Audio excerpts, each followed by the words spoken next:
बच्चों मैं आपका स्वागत करता हूं विद्या गुरुकुल के इस प्लेटफॉर्म पर और आज हम करने वाले हैं क्वेश्चन नंबर 5 को प्रश्नावली 4.2 के। तो इसमें क्या देखो ना, इसमें एक अपने को बोला है कि अपने पास राइट एंगल ट्रायंगल है, ठीक है, समकोण त्रिभुज है, ठीक है, ऐसा, ठीक 5 अपने पास ऐसा कोई ट्रायंगल है, ये बोल रहा है, ठीक है, ये बोल रहा है इसकी जितनी भी, ये बोल रहा है इसकी जो ऊंचाई है ना, ये हाइट होती है, पता नहीं हो तो ये बता देता हूँ, ये ऊंचाई होती है, ठीक है, ये आधार होता है जिसके ऊपर कोई चीज़ टिकी हुई होती है, ये बेस होता है, ठीक है, बेस कहते हैं इसे हाइट कहते हैं इंग्लिश में, और इसे कहते हैं अपने कर्ण, ठीक है, हाइपोटेनस कहते हैं। ये बात समझ आ गई।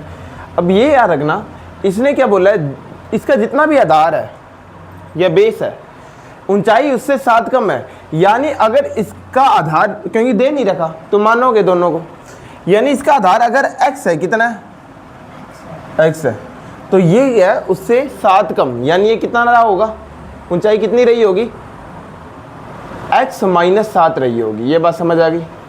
अगर इसका बेस 7x है तो जो ऊंचाई है वो 7 कम है, यानी x - 7 है, इसने ये बोला है, यानी इसका बेस कितना दे रखा है अपने को, बेस दे रखा है अपने को x, और इसकी हाइट कितनी दे रखी है अपने को, हाइट दे रखी है x - 7। ये बात समझ आ गई।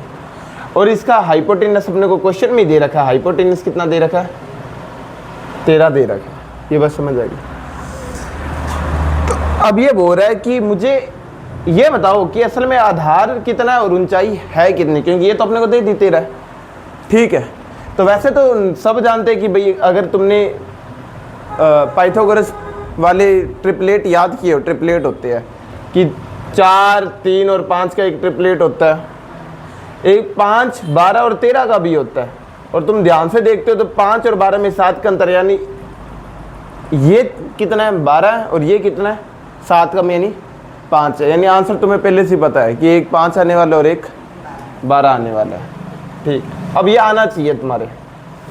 अब देखना, अब मैं करूँगा कैसे, तो यहाँ पे यार रखना, अपने क्या जानते हैं कि कर्ण का जो स्क्वायर होता है ना, हाइपोटेनस का जो स्क्वायर होता है वो आधार के स्क्वायर, और जो खड़ी हुई लाइन होती है, जो हाइट होती है, उसे लंब कहते हैं। कोई भी चीज़ जो 90 डिग्री बनाती है उसे अपने परपेंडिकुलर लंब भी कहते हैं। तो लंब के स्क्वायर के क्या होता है, बराबर होता है, ठीक है। हाइपोटेनस कितना दे रखा है, 13 दे रखा है, 13 का स्क्वायर लिख दोगे। आधार यानी बेस कितना दे रखा है, x दे रखा है, x का स्क्वायर कर दोगे। और लंब यानी हाइट कितनी दे रखी है, x - 7 दे रखी है, तो x - 7 का स्क्वायर कर दोगे। 13 का स्क्वायर कितना होता है, 169, ठीक है, x स्क्वायर का x स्क्वायर।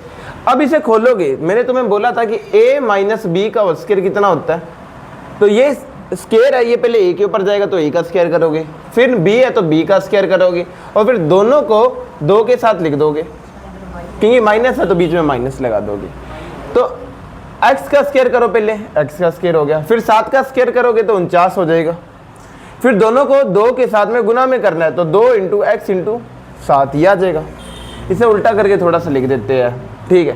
तो x स्क्वायर का, अब ये x स्क्वायर और x स्क्वायर कितने हो जाएंगे, 2x स्क्वायर हो जाएंगे, 49 का 49, 2 × 7 14, 14 × x 14x, तो माइनस का 14x आ जाएगा, यहाँ पे आ जाएगा 169, या 169 यहाँ पे प्लस समा जाके -2x स्क्वायर माइनस का 14x, और फिर यहाँ से अगर मैं 49 में से 169 घटा दूँ तो कितना आ जाएगा, तो बोलोगे 2x स्क्वायर 14x, और अगर 49 में से मैं 169 को घटा देता हूँ तो कितना आ जाता है,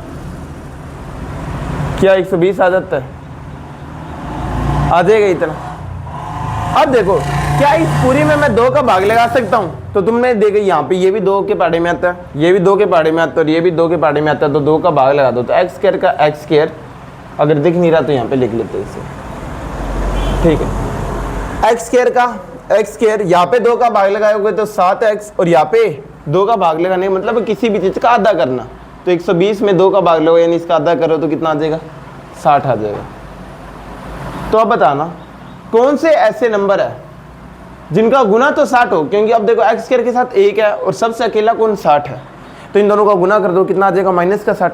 तो कौन से ऐसे नंबर है जिनका गुना तो कितना आ रहा हो माइनस का 60 आ रहा हो और जोड़ माइनस का 7 आ रहा हो। तो तुम बोलोगे ऐसा कौन सा नंबर हो सकता है, इसके ऊपर दिमाग लगाओ पहले। 15 जोड़ के माइनस का 12 प्लस का। तो तुमने कर लिया, सबने सही है। यहाँ पे याद रखना, तुमने देखा 1 और 60 का गुना होता है माइनस का 60, यानी कौन से ऐसे नंबर है जिनका गुना तो माइनस का 60 है और जोड़ क्या है माइनस का 7 है। तो देखना, क्योंकि दो चीज़ों का गुना माइनस आ रहा है तो कब आता है, जब दोनों में से कोई एक क्या रही हो माइनस रही हो। ये बात समझ आ गई, यानी एक माइनस में आएगा और एक प्लस में आएगा अगर मैं तोड़ना चाहूँगा तो। और मैं जानता हूँ 12 और 5 का गुना क्या होता है, 12 और 5 का गुना 60 होता है और इनका जोड़ करूँ अगर माइनस का 12 हो और प्लस का 5 हो तो माइनस का 7 आ जाएगा। यानी मुझे माइनस का 12 लेना और प्लस का क्या लेना है 5, यानी मैं इसे इन दोनों में तोड़ूंगा, माइनस के 12 और प्लस के 5 में। ठीक है, तो एक्स स्क्वायर का एक्स स्क्वायर। अब देखना मैं यहाँ पे प्लस वाला लिख लेता हूँ, थोड़ा आसान लगेगा, और यहाँ पे माइनस, क्योंकि माइनस वाली चीज़ पहले से लिखी है तो माइनस वाला लिख लेता हूँ। 12x माइनस 8, वैसे मर्जी है, देखो कुछ भी करो आंसर आ ही जाना है। यहाँ पे मैं देखता हूँ x कॉमन है तो x को बाहर निकाल लो, यहाँ पे बचेगा x और यहाँ पे बचेगा 5।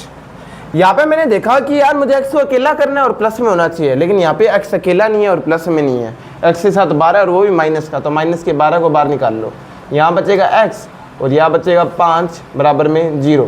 मैंने क्या देखा, यहाँ पे भी x प्लस 5 और यहाँ पे भी x प्लस 5 है, तो x प्लस 5 को बाहर निकाल लो, यहाँ पे बचेगा x और यहाँ पे बचेगा माइनस का 12 बराबर में 0।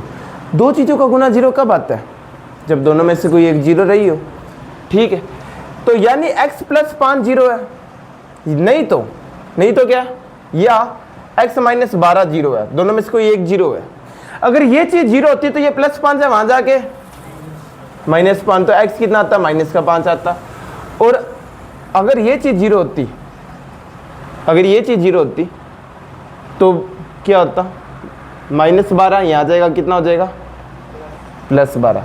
अब ये बताओ, मैंने x को बेस माना था, क्या कोई भी लंबाई माइनस की हो सकती है क्या, नहीं हो सकती, यानी ये वाला जो मेरा आया ये कट जाएगा। तुम लिखोगे ये लाइन कि x तो माइनस 5 हो ही नहीं सकता, क्यों, क्योंकि x क्या था बेस, और बेस एक प्रकार की लंबाई होती है, कोई भी लंबाई होती है दूरी होती है वो माइनस में नहीं हो सकती, यानी x कितना है 12। और क्योंकि x 12 आ गया तो ये ऊंचाई क्योंकि 7 कम थी, तो 12 में से 7 कम कर दो, कितना आ जाएगा 5, यानी ऊंचाई तो है 5 और बेस कितना है 12। ऐसे करना है, ठीक है। आंसर अगर ऑप्शन वाला आता है तो मैंने बता ही दिया कैसे करोगे, कि 5, 12 और 13 का ट्रिपलेट होता है, यानी ये तीनों एक साथ आते हैं। ये बात याद रहेगी जब अपने ये वाले इस ट्रायंगल की बात कर रहे होते हैं। ये कौन सा ट्रायंगल होता है दक्ष, ये समकोण त्रिभुज होता है। कौन सा त्रिभुज होता है, समकोण त्रिभुज या राइट एंगल ट्रायंगल, जो अपने पढ़ते हैं ना ये वाली थ्योरम, एंगल लिखना भूल, राइट एंगल ट्रायंगल। तो याद रखना, जो अपनी ये थ्योरम पढ़ते हैं पाइथागोरस वाली, या जिसे अपने बोधायन कह देते हैं, वो किन के लिए लगती है, वो राइट एंगल ट्रायंगल के लिए लगती है।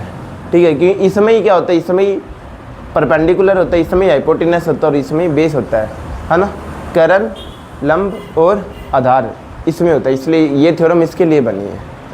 तो याद रखना 5, 12 और 13 का ट्रिपलेट होता है।